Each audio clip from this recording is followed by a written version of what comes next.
A dievčatá z Nosic sú už na trati, ale pravá prúdarka nechala klbo na zemi a bude musieť naozaj veľmi zabrať, aby to vytiahla dopredu a strojníčka bude musieť dávať na ňu pozor.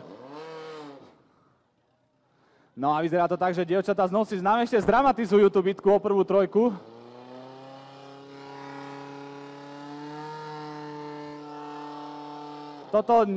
Týmto prúdom sa to nezostrekne, žiaľ Bohu.